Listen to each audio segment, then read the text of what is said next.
Hi, everybody. This is Fran Thomas, one of the co-hosts for Rambling Through Everyday Life with Fran and Angela. Thank you for joining us for this week's episode. This is a real treat. It's a real gift. And I said to Angela after we finished recording, there are 1,000 things that I want to ask Rayna. And man alive, I wish we had more time. But to sit in the presence of someone who has been through so much difficulty, so much tragedy, but yet to remain hopeful and steadfast and confident in who the Lord is really a beautiful thing. So thank you for listening, leaning in this conversation with Angela's aunt, Rayna. I loved her before this recording, and I love her so much afterwards.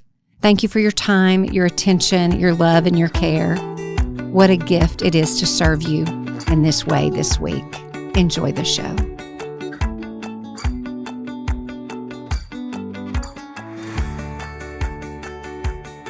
All right, everybody, welcome back to another episode, Angela, of Rambling Through Everyday Life with Fran and Angela. I'm just going to say one thing about this blasted weather, and then we're going to move on to why we're here. But I'm over the heat. Mm-hmm. I'm tired of being hot. I will walk 20 yards and start sweating.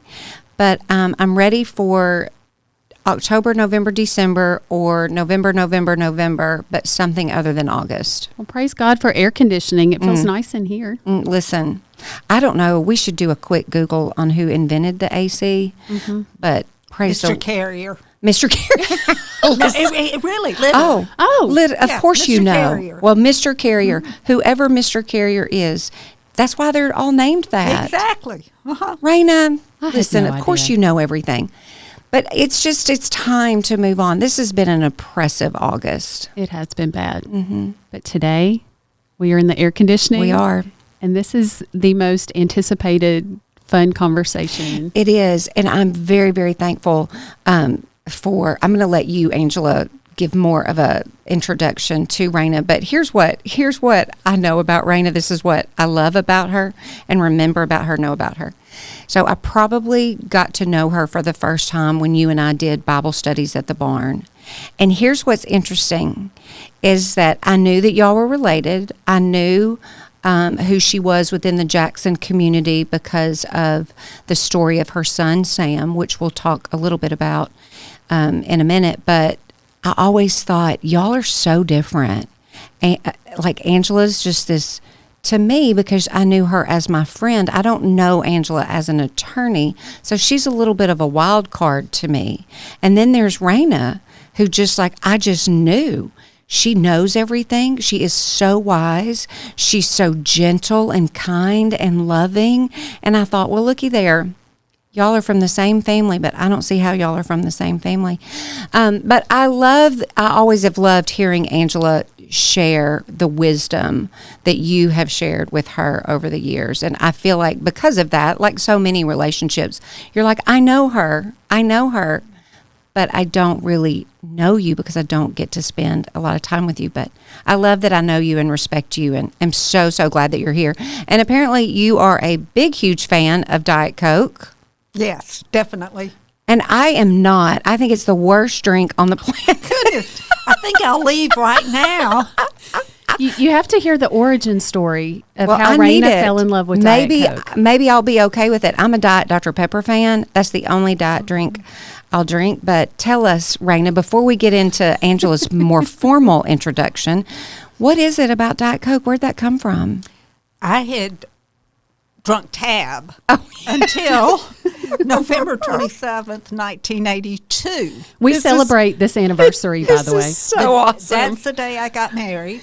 The next day, I sent Hugh to the vending machine at the hotel to get me a Tab. Okay. He came back and said, they don't have Tab, but they've got this new stuff called Diet Coke. Well.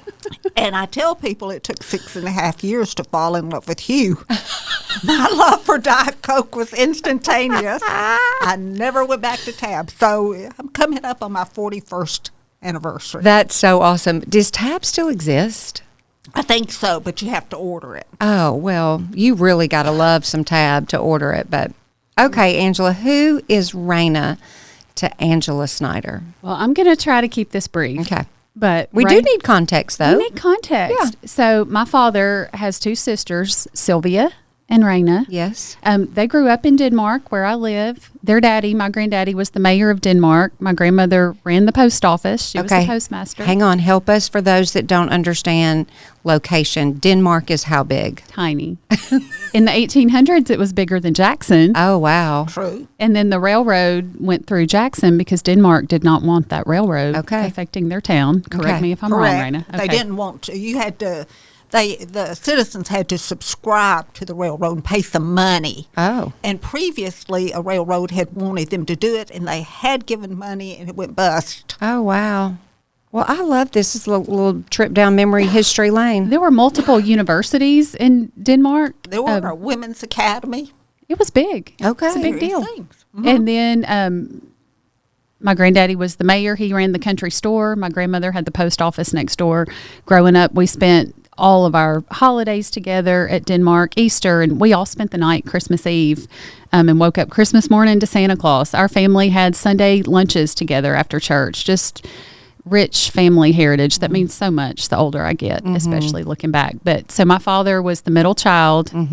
Sylvia's the oldest, Rayna's the youngest, and my grandmother had 3 children in 3 years. 31 months. Oh, which God. is a little less than 3 years. That's a lot. Oh, God bless her soul. Yes. That's a lot. You had 2 really close together. 15 months, but Yeah. that's insane. So I have the privilege of having Aunt Sylvia and Aunt Rayna in my life from day one. Every moment that matters, they've been there for me my whole entire life. And that's just more precious the more time goes on. And they've raised me. And you're all still here. You know, they're still here. Sylvia and Rayna are still here. For people that have listened for a long time, your dad passed away that was in March of 2021. 2021. It all blurs together. It does. But you've got Aunt Rayna. Here she is. Yes. And goodness, there's so much I could say. Our family is a matriarchy. We're like the steel magnolias. We are anchored very deeply by Aunt Rayna and Aunt Sylvia. Yeah. And just there's so much I could say about that. Her marriage just modeled for all of us. We all talk all the time about how we've never heard you and Uncle Bo have a crossword. If you ever had a fight, we don't know about it. Yeah, don't tell her right now, okay? Yeah, don't tell her right now. I don't actually think we did. We didn't always agree on everything, but we talked it through. Yeah. I love that. So we just, it's so precious to have those people go before you and actually live out what you need to learn. And I missed a lot of that. I wasn't aware of that. As I reflect back, it means even more. But they've just always been constants in my life. And then they had Sam in 1992. After being together 16 years. Oh, my goodness. We dated 6.5 years, and then we waited 9 years to have Sam. Oh, wow. I So didn't realize that. 37, and he was almost 41. Oh, wow. And the name Samuel was so appropriate. Yeah, absolutely. I will never forget at one of our Sunday lunches, you two took grandmama into another room to announce your pregnancy, and all us little cousins, we were rambunctious and we were I knew loud. it. You're a wild card, Angela. We were wild, and we were all speculating because we heard my grandmother squeal.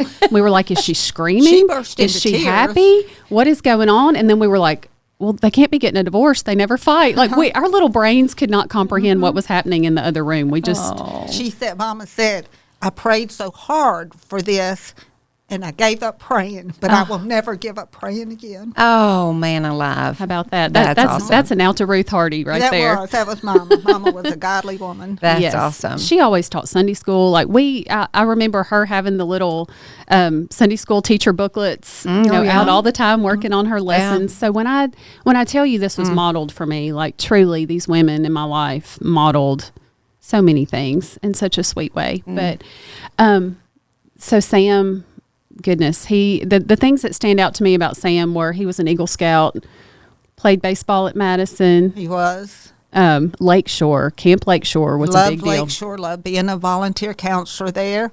He was on the debate team. He would argue with anything. He tried to argue legal points with me. And he was in several plays there. He was a pretty good actor, had a great memory.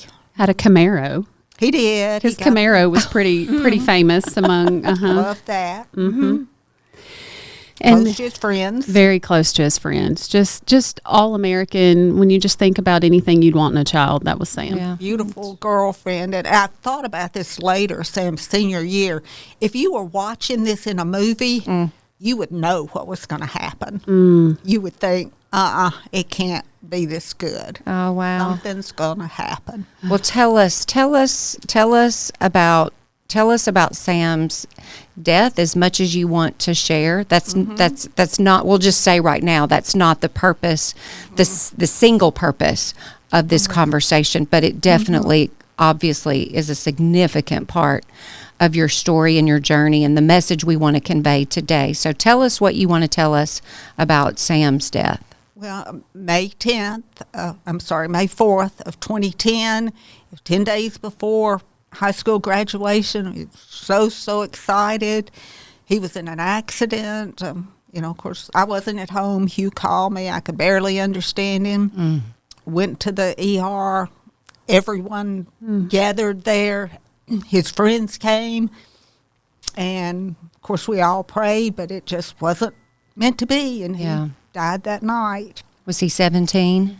No, he was already 18. Already 18. He would turn 18 in February. And, Hugh and I had, given our ages, had prayed so hard that we would live to raise him. Yeah. And Hugh told me at one point that he had an assurance from God that at least one of us would, which, of course, made me feel better. But the day he turned 18, it was like, we did it. We raised it. Now, I know there was a lot more than your child turns 18. Right. But it was such a feeling that if anything happens to us now, but everyone really came together, and that's part of what I want to talk about. Yeah. Well, and I think that, your situation, you have such a unique, hard, beautiful perspective that I don't have on your child's faith, on the journey after that dreadful day. So, I think that, part of your, probably your passion, your conviction, your desires to talk about Jesus, to be firm in your faith, regardless of your age, but especially our children. So talk to us a little bit about what you discovered about Sam or his faith, or what assured you after his death. Well, and really, this is I guess you'd say, a theme that I've had in mind since 1995, which, of course, Sam was just 3 years old then. I have a friend, Carolyn, and her sister, Kathy, died suddenly in 1995. Before the funeral, the minister asked each of the family members what they wanted him to say at the funeral. Carolyn's mom, Bobby Wood, said she wanted him to say to be prepared. And that just stuck with me. Well, and as Angela said, Sam was an Eagle Scout. Well, so was my husband, Hugh, and his dad had been a Boy Scout leader. But that just resonated with me, like, tragedy's coming. It just is for everybody. And actually, one short thing I wanted to read was something we found in Sam's backpack after he died. It was for an English paper. And he said, "It's inevitable that bad things will happen. In every life that has ever lived, unexpected, unplanned, uncalled for things have happened. One must accept these things as a part of life." So I tried, even before Sam died, to think about in terms of what can you do ahead of time to make things survivable, if at all possible. And I've tried breaking these ideas down to, I don't want to say steps. It's not really a road mark. Right. But the first thing is you've got to make sure your child is saved. Yeah. If not, it's not survivable. Right. At Sam's funeral, one of his friends gave the eulogy. One thing he said that stuck with me, he said, "What if you were Sam's friend?" And you knew today he was not saved, how would you feel about what you had not talked to him about ahead of time? And I thought, yeah, and what if you were Sam's parents and didn't know he was saved? But Sam was so bold in his faith. And actually, 2 of his youth leaders came to the house a couple of days later to make sure we knew. Oh. And we did. But also, of course, that's the most important thing. But also, is you got to make sure that you yourself are saved. There again, Hugh and I would not have survived if we hadn't known that at some point we would be reunited with him. And we have no doubt of that. And Hugh died of cancer 4 years later. And as soon as he got that diagnosis, he never cried again. Didn't want to go to the cemetery anymore because he knew. And actually, the morning after Sam died, I wanted to go ahead and get my testimony out there. And all I could think of was posting from Job, I know that my Redeemer lives. Yeah. And, I have never wanted anybody to think that Hugh and I ever had any doubts. I truly think the moment I get into heaven, I'll just know. I think Hugh knew, just like that instantaneous knowledge. And that was one thing, and Angela may can speak to this. One thing I knew I wanted for the funeral was 1 Corinthians 13, and particularly the part about now I see through a glass darkly and then face to face. I think that explains it all. But Angela read that. There's so much that I remember from that service. I remember his friends. He had the best group of friends, and I remember one of them surrendering a call to ministry at his service. Yes. I remember a story of a mother and a daughter that had become estranged, and they repaired their relationship through that service. Just story after story after story, and through so much pain from grief and loss, and how do you move through this and what happens next? Just to hear all around us stories of, I see God at work, and God is with you. God is moving in the lives of his people in spite of the grief and the loss. And the devil would have loved to just, he wants to steal and kill and destroy and just make us give up and be so discouraged. And I remember thinking, we can't let our pain be wasted. Like, this is such an important part of making sure the people around us know, yes, there's unbearable pain. I will not even pretend to ever comprehend what Rayna's feeling. Right.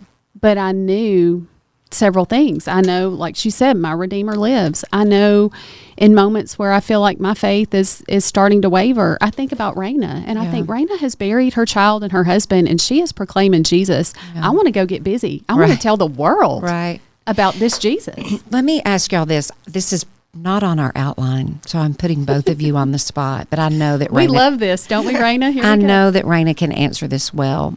So let's say that somebody is listening to this, and it could be any situation. It could be a strained relationship between a parent and a child, or it could be a very healthy relationship. And maybe that parent doesn't know how to take that first step in talking about their child's relationship with the Lord. Maybe there's an assumption there.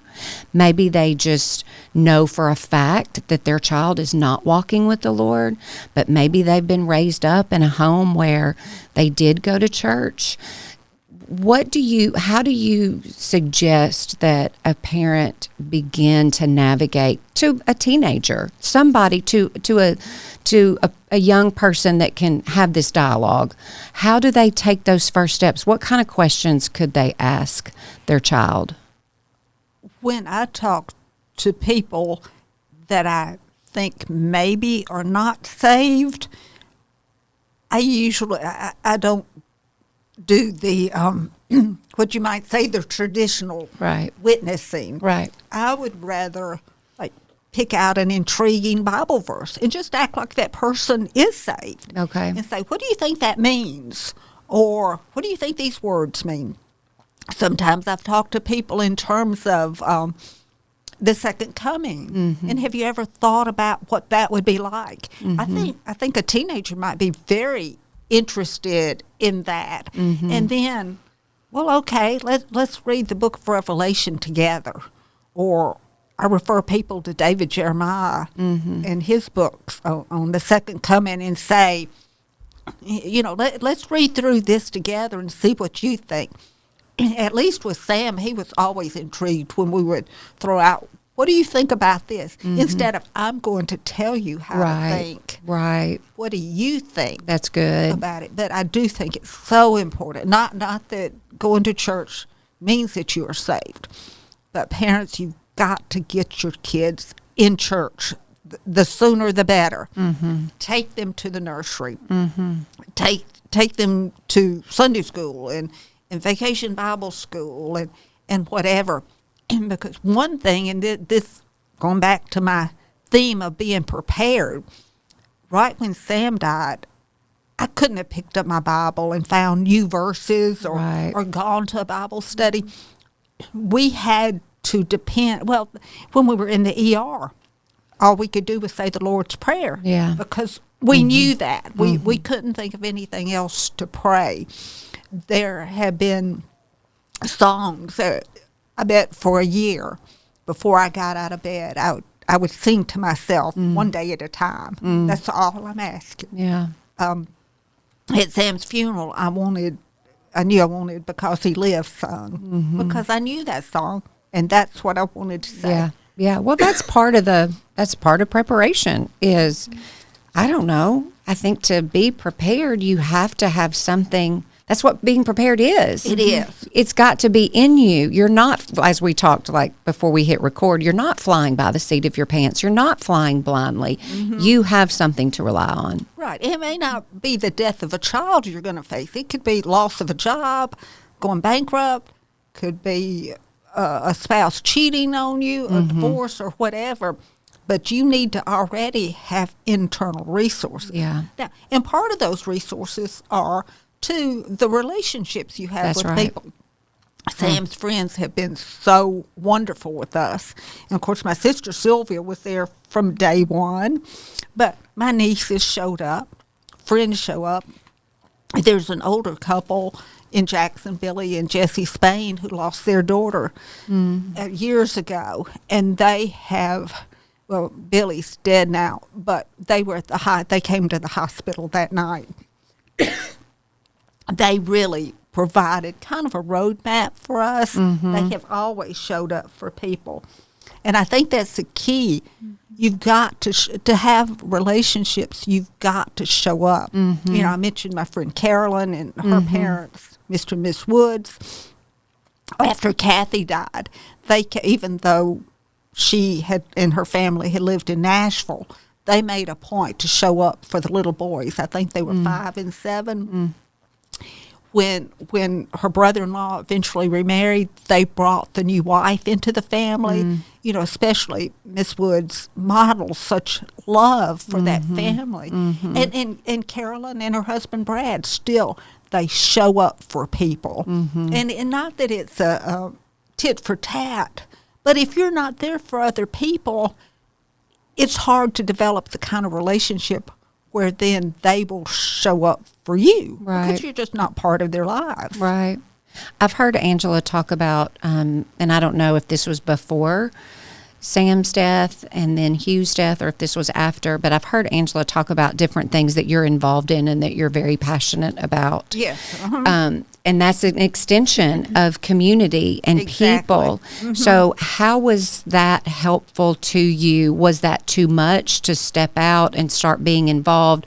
Or was that, this is my passion, this is now my purpose? Did it already exist? Tell us the value and the importance of that. There again, I was already involved in things.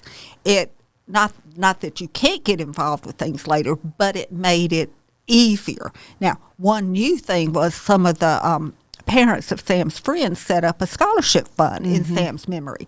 So we give that every year. He went to Madison Academic, so $1,000 to a Madison Academic student and $1,000 to another high school senior in Madison County. But as Angela said, we were raised in Denmark, and it's got the historic church and cemetery. So I've always been involved with different it's hard the upkeep for pre-Civil War church or any building. It's hard. One thing we are doing October 22nd, which is Sunday afternoon, we're going to have a cemetery walk. The church will be open. It's in downtown Denmark, Highway 223. There will be a tour of the church too, but also, and I don't know if people have been to a cemetery walk, where different people portray a person buried there. Oh, wow. I will be portraying my mother, Alta I cannot wait. I have never heard of such a thing. Never. There will be like 9 stations and, of course, tour guide. Now, it's a fundraiser, but it's just $10. So that's one thing I'm excited about. And can I just add this? I'm not a cemetery person. Yeah. Some people like to go, sit at cemeteries. That has never been my personality. But there is something so precious and so sweet about the Denmark Cemetery. It's peaceful. There's huge trees. It's like a park setting. It is. And there again, I think our family may be unique with this. And I have friends who will say they can't believe how easily I talk about, well, that's where I'll be buried. Or, right. Right. Just we've always, and we have had a lot of deaths in our family. Okay, I have to ask this. Let's push pause for just a second, because Angela, I've never considered this. I've never thought to ask you this. I don't know where your mother's buried. Do you go to your mom or dad's graveside? I have, I'll just say this, I have not been to my dad's yet. And I'm sorry for putting you on the spot. No, you're fine. And it's in a totally different location. It's on the north side of town. And I'm just, we grew up playing, as silly as this sounds or weird to some people, like we grew up playing in my grandparents' front yard, that in the church is immediately across the street. Down the gravel road is the cemetery. We just grew up like that was an extension of their yard. Right. We did too. Yeah. That is home to me. Yeah. My dad used to squirrel hunt back there, and Yeah. now we own the farm that's adjacent to the cemetery. Right. So my sisters and I have a joke that if it fills up, we'll just hop the fence and dig graves on our farm. Exactly. But my mother is buried there in between or beside Mom and Daddy. Yes, she's beside. Oh, When I've she- never known this. And she died unexpectedly in a car accident in 98, and the thought was, well, where will she be buried? Yeah. Her siblings thought Nashville with their parents, and we all said no. Heavens no, that's not You know, what's going to happen. Mom and Daddy just adored her. Oh, that's so precious to me. So it's lined up. It's And Mary then- Nell, Daddy, Mama, me. I've already got my answer. yeah, okay. I do not like seeing her name on a headstone. Oh, it's Sam. already there. And Hugh. And Yes. actually, there was one, we didn't know this, but a friend told us that Sam wanted to be buried in between Hugh and me. Usually you have the mom and the dad and then the child. Yes. So he is buried between us. And Oh, as odd as it all sounds, it's so beautiful at the same time. it makes it more palatable. And then I'm involved with the Step Ahead Foundation of Okay. West Tennessee. This is important because people don't know about this. They really don't. We're a small agency. And right now, with all our social issues, you think there is no middle ground. And I think that on so much. But especially the pro-choice, pro-life movements, you think there's no compromise. This agency is, because we provide reversible birth control for women. Okay. And, we can provide transportation. This is all over West Tennessee except Shelby County. And we provide a lot of the information. We work with young girls on empowerment. If you can not get pregnant, Right. the issue of abortion That's right. never comes up. We have people, we don't even know, for the most part on our board, which side. There are no sides. Right. Except just being pro-woman. Well, then Thursday, September 7th, we're having our 4th annual vintage ball. It's at the barn. It's a great girls' night. Yes, and It's it's so just fun. women. You dress up in vintage clothing. We have a Miss Vintage Ball. We have a silent auction. And we have a little parade. It's just a real Aw. fun. And there are no men to mess it up at all. Oh, this But is so funny. We still have very few. Last year we sold out. We had people calling the day of trying to, and we couldn't. But it's on Eventbrite, a step ahead Okay. of Foundation West Tennessee Vintage Ball. Okay. It's just a really good time, and it's at the barn for the first time That's this so year. great. Isn't that so fun? Yes, that's It so is, sweet. but I do think you've got to have something bigger than yourself. Yes. You can't just focus on yourself. Okay, let's talk a little. I love the fact that, listen, Angela's probably told you this 1,000 times. You could write a book about this whole, it's not an idea. It's really a belief that we have to be prepared. Exactly. We have to be prepared. And I love that in that preparedness, and it just breaks my heart that you lost Sam, and then four years later, you lost your husband. Mm-hmm. But your marriage was clearly very strong, and you both have spoken into that. And I think it's just so precious. I never heard them fight. And that's kind of me and my husband. We don't fight. We'll disagree on things, but it's less than 5 times that we've actually fought. But again, for your family to be healthy, to know the Lord, to walk with the Lord, it really is going to start with your marriage. And that's a whole nother subject. I mean, Angela has done divorce law for so long. I mean, you understand. Mm-hmm. Y'all can both speak into that so well. And I know that that's not a new concept, and I don't want people to go, yeah, I know. But it really is important to have a healthy, strong marriage that's grounded in the Lord. Exactly. And I think, though, sometimes we forget what the basics are. Yeah, especially the longer you're married, Oh, sure. It really is. And I do think you and I had a biblical marriage. I mean, we did agree on so much, and certainly he listened to me. But there were certain things he felt so strongly about. Like the one year we had to give up cable TV because I couldn't disagree with him on it, but I didn't want to give up cable TV. And it's hard for men to be married to female attorneys, probably. Oh, it is. It is. On behalf of our husbands, I would think that's probably true. We tend to have a lot of lawyers in our family, and it is. And, I think so. It's such a fine line to walk in discussing the marriage and the idea of obeying your husband, that really rubs people the wrong way. It's a hot topic But these I days. just don't think they quite understand the concept that he was never dictatorial. We always discussed everything. Yeah. But I always did let him make the final decision because I knew he had prayed so hard on it, and I trusted him so much. If you don't have that trust, Right. then you're not going to do that. And actually, even in talking about Sam's death, one of the gifts that Hugh gave me, and the greatest outgrowth of this, was from the moment I knew there had been an accident. Hugh had said, we've got to forgive the other person involved. Which meant, and later I thought that really surprised me because Hugh was so crushed and he just adored Sam. But I never had to think about that. Well, I never wrestled with forgiveness because from the first moment Hugh said, we are forgiving. And I thought, well, okay, it just was there. Yeah. And that took such a burden off of me for him to make that decision.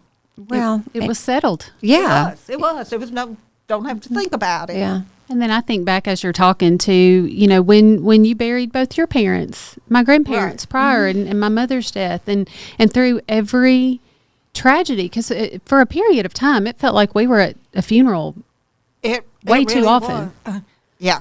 I remember even telling the person we usually dealt with at the funeral home, next time you're going to have to do this on your own. Yeah. I'm not coming back We're here. tired of coming back. But it just to see God show up so faithfully and to see, that like you just, I mean, we can't say it enough, the power of showing up. I don't remember many words that were spoken to me, but I remember faces, and it made me so aware. If you're listening, if you know of someone who has experienced a tragedy and you are doubting, well, should I go? Do I know them that well? Some of the people that stood out in my mind were the people that surprised me that they came. When you think, well, goodness, that means so much because I didn't really know this person, or I just had a few interactions, and they cared enough to show up. They stopped their day, they stopped their life, and came. And the mother of one of Sam's friends, every week until Hugh died, put chocolate chip cookies in our mailbox. Oh my goodness! She would just text, "You're there." It wasn't a big deal for her. Hugh loved her chocolate chip cookies. But she did that. Like I mentioned with my friend Carolyn. I don't know how many times she showed up with cookies or food or fudge for Hugh.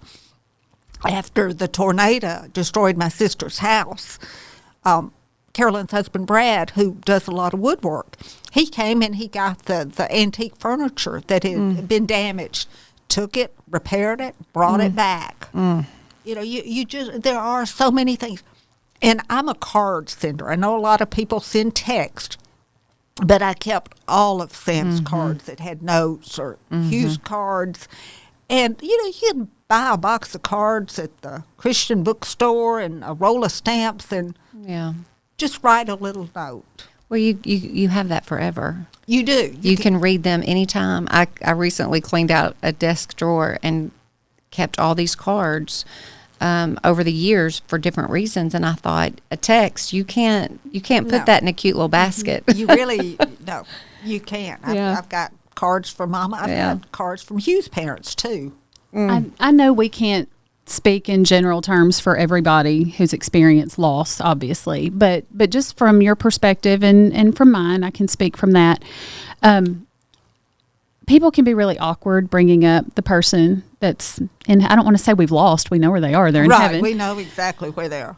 But for me, and I want to know how you feel about this, I love with my whole heart when anybody brings up my mother or my dad. You can see, I mentioned to you and Fran both that this past week, I met a lady or reconnected with her at our barn at an event who was friends with my mother years ago. I immediately looked in her face and knew who she was. She hugged me. We shared stories. She told me about some things. But there is nothing sweeter to me than to hear, because over time I start to panic thinking, what if people stop talking about her? What if it's been 25 years. So how do you feel about that? I know we can't just generally say this for everybody, but I think probably it applies to a lot more people than not. I think so. I love for people to mention Sam's name, to tell me a story. I still occasionally get a photograph that somebody found that had Sam in it. But even like you say, with my own mother and father, my in-laws that I was so close to, your dad, your mom, when people say something to me about them, I love that. But I do want to tell people that it's always okay to say, I don't know what to say. Yeah. I've had people say that to me. I had one lady, and this card meant so much to me. It was sent maybe about 6 months after Sam died, and she said, I've had this card on my desk for 6 months, and I didn't know what to say, but I finally decided just to send it. Wow. I thought that was just perfect. Yeah. Do you remember, because that's something else, people are so awkward and will blurt out things and think, why did I say that in the line at the visitation at the funeral home? What's some advice just for somebody that's worried about saying the wrong thing, or that's prone to just feel compelled to say something life-changing? That's not our time and place. No, it's really not. And so many people, I'm so sorry, I love Sam, we love you, just words of encouragement. Now, and I want all of this to be very positive. I will say that one of the few only negative things, and I know this person didn't mean it to be negative, but she wrote and said, I hope you don't wish you hadn't had Sam. Oh, my goodness. And I thought, no. And it was someone who should have known us well, and I thought, how can you know us as well as you do and think that, we would have, if God had said on the front end, you can only have 18 years, we would have, if he had said 16 years or 10, whatever, Right. we would have taken that. So and we had a couple people to say, I hope you don't lose your faith over this. Yeah. But that did give me an opportunity to write back and say, no, we're not losing our faith. I really have tried from the beginning, if I could, to let people know that our faith was unshakable. It still is. That's not that there's not grief and crying, and you do wonder why. Like I said, I'll know once I get to heaven, and that's not a big part of me. But you do. You always miss that person. Sure. They're always part of your life. But that, what kind of faith do you have if something bad takes it away? It's really not faith. That's when you need your faith. The power of the Holy Spirit is so clear to me when I'm around Rayna, having these if y'all could see us on video, I've got this big goofy grin on my face, and we're talking about some of the worst moments of our lives. But our faith is so real.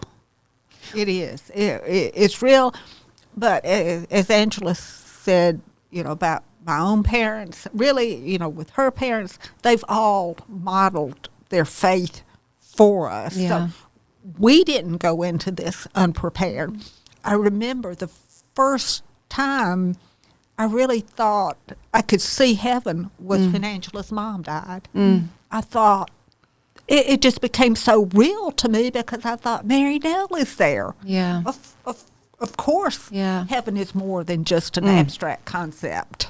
I tell you, in today's world, I want to close with any comment, Angela, and I may want to share, but Rayna, I want you to wrap us up with a Bible verse or scripture that is just part of who you are, or that can be an encouragement to somebody that's maybe in a really hard season. But I don't know. None of us have to spend a lot of time thinking about how wild and chaotic and crazy the world seems right now, and just how Satan has come after the church, the family, our children in ways that, we thought it was hard when we were growing up, but it's nothing like what our kids and young adults are having to look at every single day, that is just causing them to question who they are and who is God and what is the purpose of the church, and just the relevance, the value, the importance of Christ to us all. And so if as adults listening to this conversation, and you are responsible, which we all are, responsible to bear witness to who Christ is, and that we are living a life that is honoring to him, but specifically adults, we have a responsibility. And Rayna kind of gets you in a very gentle, kind, loving, honest way, causes you to just sit here and think, what am I doing? What am I doing with my own life? And then those that are paying attention and watching me, what do they see? And it's kind of like, okay, everybody just kind of straighten up for a minute and really examine, am I a believer, and what am I doing that is modeling this faith for my children and anyone else that's paying attention? Because there comes a time when we're gone. We're not going to be here. And what have we left behind for others? Well, I think about several things. I think about, if we just would remember the victory that we have. Jesus wins. We can't change that story. We don't want to change that story. Our time here is so short. The book I misquote often, the title, Praying Like Monks, Living Like Fools. I finally remembered the title, Tyler Staton. I love what he says, because if you're listening and you're thinking, okay, Angela and Rayna and Fran, our faith is unshakable. Yes, we've said that. Are we doing that perfectly? Are we experts at this? No. But here's what we know. Keep it simple. And this is from that book. Remember who God is. Remember who we are to God. Remember who we are to each other. And I think Rayna will agree. Like that's literally what we do. It's renewing our mind. God is God. Yeah. we are everything to him, and we have to have each other. Yeah. And it really is that simple. That's so true. And as you say, our faith may be unshakable, but we do have our own bad times. And the worst for me was right before Hugh's diagnosis, when I knew he wasn't feeling bad, but I didn't know what it was. And several weeks later, we got his cancer diagnosis, but he didn't really want to do anything, and he was emotionally feeling bad, and I had a few other things to happen. It was a Saturday before Mother's Day, and it was one of the few times where I've just gone and I opened my Bible and said, God, just show me something. And he took me to, and this is my go-to verse, 2 Timothy 4:17. Paul is in prison. People have abandoned him. He doesn't know what's going to happen on earth. And he says, but the Lord stood by and gave me strength. And I have said that to myself so many times. Sometimes in a movie, like you see words on a piece of paper, like pulsating almost. That's what happened that day. It was like those words just popped out. And I have gone back to that verse so many. I've underlined it so many times. I think I've worn a hole in the page. Say it one more time. But the Lord stood by and gave me strength. Everything. Lynn, that's what Paul's saying. All of this bad stuff happened, but that's the right. Lord. This is so encouraging. Absolutely. And just so beautiful. Thank you, Rayna, for the life that you have always lived, for the example that you give to everybody. I'm not going to cry, but I could. Angela, wrap this up. It's just beautiful. Rayna, I love you. You're my hero. Oh, I love you too. Okay, everybody. Oh, my goodness. These are happy tears. We They have are hope. We just grieve with hope. So sweet. Okay, thank you for listening to this episode of Rambling Through Everyday Life. We love you guys. And as always, if you have questions about anything that we've said, please contact us and we'll do our best to point you to the Lord. All right. Have a great week. We love you guys.